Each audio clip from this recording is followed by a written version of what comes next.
Hi hello welcome to Munni kitchen. ఈరోజు వీడియోలో ఆలు ఫ్రై చేస్తున్నాను.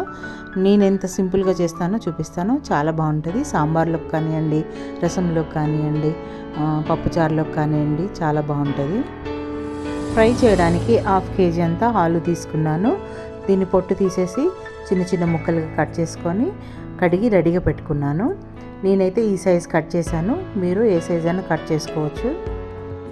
ఫస్ట్ స్టవ్ ఆన్ చేసుకొని కళాయి పెట్టుకోవాలి. కళాయి హీట్ ఎక్కిన తర్వాత ఆయిల్ వేసేసుకోవాలండి. ఆయిల్ కొంచెం ఎక్కువనే పడుతుంది ఫ్రై కోసం కాబట్టి. ఆయిల్ వేడెక్కగానే దీంట్లోకి 2 ఎండుమిర్చిని కట్ చేసి వేసుకోండి. ఫ్రైకి ఎండుమిర్చి ఫ్లేవర్ చాలా బాగుంటుంది.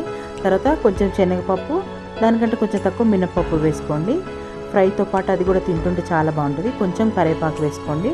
కరివేపాకు కొంచెం ఫ్రై అయిపోయిన తర్వాత కట్ చేసి పెట్టుకున్న ఆలుగడ్డ ముక్కలు వేసేసుకోవాలి. ముక్కల్ని వేసుకున్న తర్వాత ఒక 2-3 నిమిషాల వరకు ముక్కల్ని బాగా కలుపుతూ ఉండాలి. అలా కలుపుటం వల్ల ఆలుగడ్డ అనేది కళాయికి అంటుకోకుండా ఉంటుంది. మూత పెట్టుకుని ఒక 5 నిమిషాలు మగ్గించుకోవాలి. 5 నిమిషాలు మగ్గించుకున్న తర్వాత దీంట్లోకి 1/2 టీ స్పూన్ అంతా పసుపు వేసుకోవాలి. ఒక 1/2 టీ స్పూన్ అంతా సాల్ట్ వేస్తున్నాను.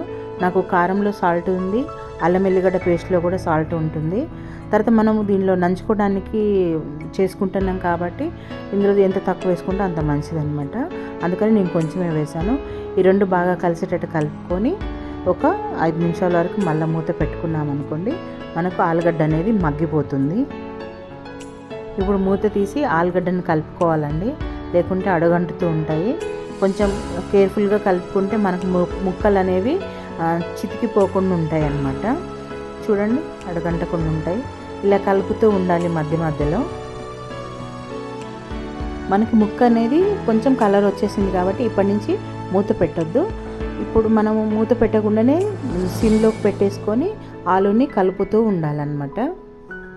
అలా కలుపుతుంటేనే ఫ్రై అయిపోయి మంచిగా ముక్క అనేది కలర్ వచ్చేస్తుంది. చాలా బాగుంటుంది టేస్ట్ అయితే. ఫ్రై చేసేటప్పుడు చిన్న చిన్న టిప్స్ తోటి మనం చేసుకుంటే చాలా టేస్టీగా ఉంటాయండి. ఏం లేదు, చాలా సింపుల్ అండి. చూడండి, మనకు కలర్ అనేది వచ్చేసింది ఆలుకి. దీంట్లో ఇప్పటిదాకా మనము కారం వేయలేదు, అల్లం ఎల్లిగడ్డ పేస్ట్ కూడా వేయలేదు. ఫస్ట్ మనకు ముక్క మగ్గిందో లేదో ఒకసారి కట్ చేసి చూద్దాము. ఫ్లేమ్ని మీడియంలోకి సిమ్లోకి టర్న్ చేసుకుంటూ ఫ్రై చేసుకోవాలండి. చాలా సింపుల్ అనమాట. చూడండి, మనకు ముక్క కూడా మంచిగా ఉడికిపోయింది. దీనికి కొంచెం క్రంచీనెస్ రావడానికి కొంచెంసేపు ఫ్రై చేసుకుంటే సరిపోతుంది. చూడండి, ముక్క చాలా బాగా ఉడికింది. ఇప్పుడు దీనిలోకి నేను 1/2 టీ స్పూన్ కంటే కూడా కొంచెం తక్కువ అల్లం ఎల్లిగడ్డ పేస్ట్ వేస్తున్నాను. ఎందుకంటే ఆలుకి డామినేట్ కావద్దనమాట అల్లం ఎల్లిగడ్డ పేస్ట్. కొంచెం ఇది ఉండనట్టు ఫ్లేవర్ కోసమనే వేస్తున్నాను. అల్లం ఎల్లిగడ్డ పేస్ట్ లేకపోతే కూడా అంత టేస్ట్ ఉండదు, అందుకే కొంచెం వేసాను. ఆ తర్వాత 1 టీ స్పూన్ కారం వేసేసుకోవాలి సరిపడంత. ఇప్పుడు కారము అల్లం ఎల్లిగడ్డ పేస్ట్ బాగా కలిసేటట్టుగా ముక్కల్ని కలుపుతూ ఉండండి. ఇలా 2 నిమిషాలు కలుపుతూ ఉన్నారనుకోండి, మనకు ముక్కలకి పట్టేస్తుంది. ఫ్రై అనేది రెడీ అయిపోతుంది. చూస్తూనే ఎంత కలర్ఫుల్గా ఉంది కదా ఫ్రై, చాలా బాగుంటుంది. తప్పకుండా ట్రై చేయండి. దీంట్లో ఆనియన్ వేయొద్దండి, పచ్చిమిర్చి కావాల్సితే వేసుకోండి. ఎందుకంటే అది ఫ్రై అయిపోయినప్పుడు వీటితో పాటు నంచుకొని తింటే చాలా బాగుంటుంది. కాకపోతే ఆనియన్ మాత్రం అసలు వేయొద్దు.